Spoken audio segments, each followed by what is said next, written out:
اعوذ باللہ من الشیطان الرجیم بسم اللہ الرحمن الرحیم الحمد للہ رب العالمین الحمد للہ رب الشاکرین ثم الصلاۃ والسلام علی سیدنا و نبینا و حبیب قلوبنا و شفیع ذنوبنا و طبیب نفوسنا ابی القاسم محمد اللہم صلی علی محمد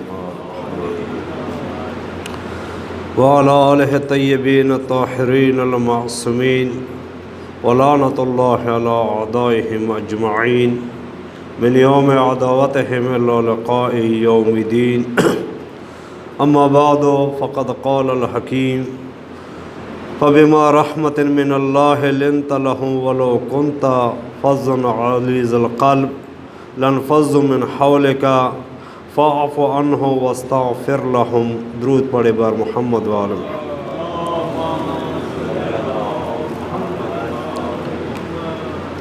سامعین محترم، آج ماہ مبارک رمضان کا چوتھا دن ہے، لذا یہ مہینہ اخلاص اور خلوص کا مہینہ ہے۔ امیر المؤمنین فرماتے ہیں کہ فرض اللہ الصیام، اللہ رب العزت نے روزہ فرض کیا ہے۔ خدا نے لوگوں پہ یہ روزہ واجب قرار دیا ہے تاکہ اس کے ذریعے اللہ رب العزت انسانوں کا اخلاص کا امتحان لے۔ لذا کوشش کرے کہ اس عظیم مہینے میں، اس مبارک مہینے میں اپنے اعمال اور عبادات خلوص کے ساتھ انجام دے۔ عزیزان، آج ہمارا موضوع بحث اخلاق ہے۔ اس کے بارے میں سورہ آل عمران آیہ نمبر 159 میں اللہ رب العزت کا فرمان ہے، فَبِمَا رَحْمَةٍ مِّنَ اللَّهِ لِنْتَ لَهُمْ۔ اے رسول، یہ بھی خدا کی ایک مہربانی ہے، لطف ہے، کرم ہے کہ اللہ رب العزت نے تم کو نرم دل عطا کیا ہے، تم کو نرم مزاج قرار دیا ہے۔ وَلَوْ كُنْتَ فَظًّا، اگر تم بد مزاج ہوتا، سخت مزاج ہوتے تم، غلیظ القلب، اگر تم سخت دل ہوتے، لانفضوا من حولک، یہ لوگ جو تمہارے گرد ہے یہ تتر بتر ہو جاتے، یعنی یہ لوگ جو آپ کے ارد گرد جمع ہوئے ہیں یہ آپ کی نرم مزاجی اور نرم دلی کا نتیجہ ہے۔ عزیزان، ویسی بھی ایک فطری بات ہے کہ سخت مزاج، سخت دل رکھنے والے کے پاس کوئی قریب نہیں آتا۔ لذا زندگی میں ہر انسان کے لیے نرم مزاجی سے اور نرم دلی سے کام لینا ضروری ہے۔ عزیزان، اس آیہ کریمہ میں کچھ الفاظ ہیں، ان کی تشریح کرنا، وضاحت کرنا ضروری ہے۔ اب درود پڑھے بار محمد وآل محمد۔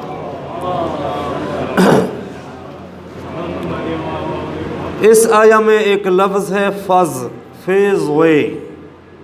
فض اس شخص کو کہا جاتا ہے کہ جس کی باتیں تیز اور سخت ہو، لہجے میں توندی ہو، سختی ہو، اور اسی طرح غلیظ القلب اسے کہتے ہیں کہ جو سنگ دل ہو، عام زندگی میں لطف اور محبت کا عملی مظاہرہ نہ کرے، اس کو غلیظ القلب کہا جاتا ہے۔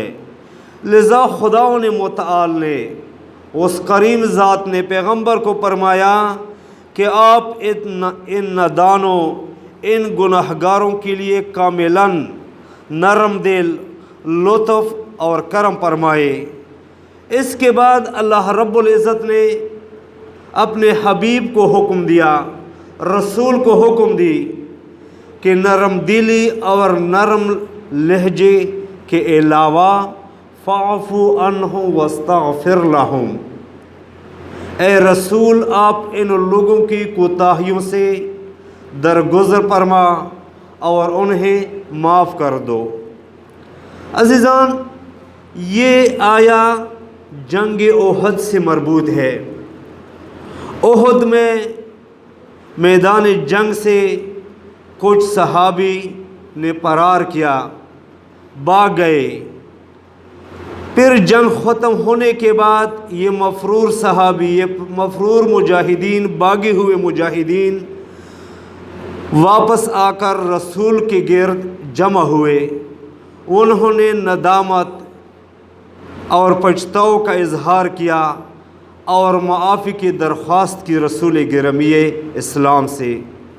اس وقت یہ آیہ مبارکہ نازل ہوئی۔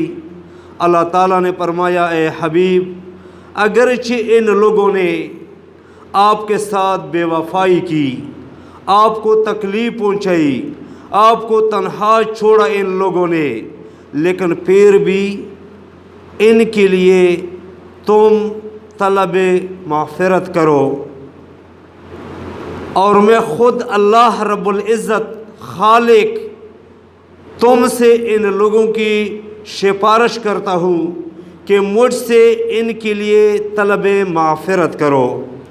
دوسرے لفظوں میں اللہ رب العزت نے فرمایا، اے میرے حبیب، جو تم سے مربوط ہے، جو تمہارا حق ہے، ان پر تم اسے معاف کر دو، اور جو مجھ سے مربوط ہے میں ان لوگوں کو بخش دیتا ہوں، معاف کر دیتا ہوں۔ درود پڑھے بار محمد وآل محمد۔ عزیزان، اس کے بعد رسول گرامی اسلام نے فرمان الہی کے پہ عمل کرتے ہوئے، حکم خدا کو اجرا کرتے ہوئے سب کو معاف کیا، عام معافی کا اعلان کیا، عفو اور درگزر کیا۔ اس کے بعد رسول گرامی اسلام نے، اس کے بعد اللہ رب العزت نے اپنے حبیب کو فرمایا، اے رسول، اگر آپ یہ کام نہ کرتے، یعنی سب کو معاف نہ فرماتے، لَنْفَضُّوا مِنْ حَوْلِكَ، تو یہ لوگ تم سے بکھر جاتے، منتشر ہو جاتے، تمہارے قریب نہ آتے۔ عزیزان،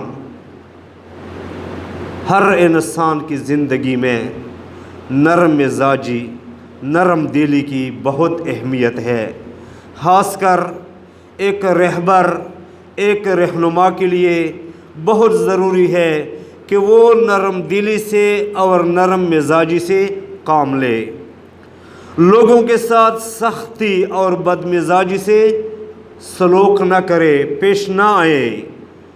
اس آیے میں حقیقت میں یہ اشارہ ہے کہ ہر رہبر کے لیے، ہر رہنما کے لیے درگزر نرم مزاجی کی صفت ضروری ہے۔ انہیں ہر رہبر کے لیے نرم دلی اور نرم مزاجی کی صفت اس کے اندر ہونی چاہیے، چونکہ اگر رہبر سخت مزاج ہے، اگر رہبر تندخوئی ہے، محبت سے سرشار نہیں ہے، وہ اپنے پروگرامات میں ہمیشہ ناکام ہی رہے گا۔ ایک موافق، ایک کامیاب رہبر کی خصوصیات میں سے ایک خصوصیت یہ ہے کہ وہ ہمیشہ ماتحت، جو ان کے نیچے لوگ ہوتے ہیں، ان کے ساتھ نرم مزاجی اور نرم دلی کے ساتھ پیش آئے۔ ماشاءاللہ، آبی بزرگان تشریف فرما دی۔ روایت میں ہے کہ گھر کا جو رہنما ہوتا ہے، جو بزرگ ہوتا ہے گھر کا، اس کے لیے بھی کچھ خصلتوں کی ضرورت ہے، اس میں بھی کچھ صفاتوں کی ضرورت ہے۔ امام جعفر صادق علیہ السلام فرماتے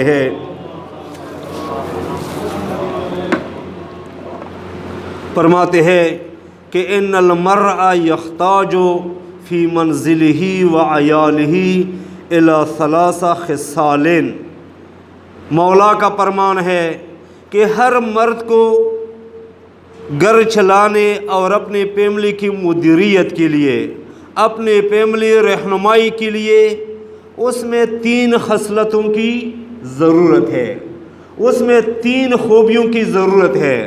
اگر یہ 3 خوبیاں اس میں نہ ہو، اگر یہ 3 خصلتیں اس میں نہ ہو، پھر اسے اپنے حالت پہ چھوڑو، پھر وہ صحیح طریقے سے اپنے گھر اور فیملی کو ادارہ نہیں کر سکتا ہے، پھر وہ بزرگ و رہنما و رہبر اپنا چھوٹا سا گھر بھی ان خوبیوں کے علاوہ، ان خصلتوں کے علاوہ صحیح نہیں چلا سکتا ہے۔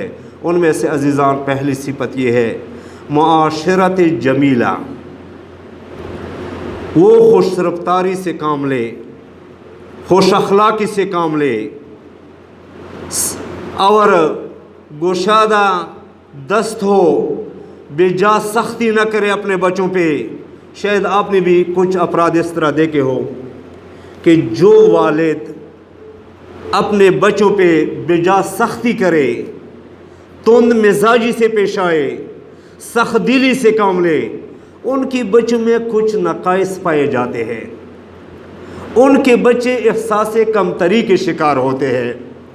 لذا ایک رہبر کے لیے، ایک بزرگ کے لیے، ایک والد کے لیے، ایک رہنما کے لیے سب سے پہلی صفت، خصلت اس میں یہ ہونی چاہیے کہ وہ خوش رفتاری سے کام لے، خوش اخلاقی سے کام لے۔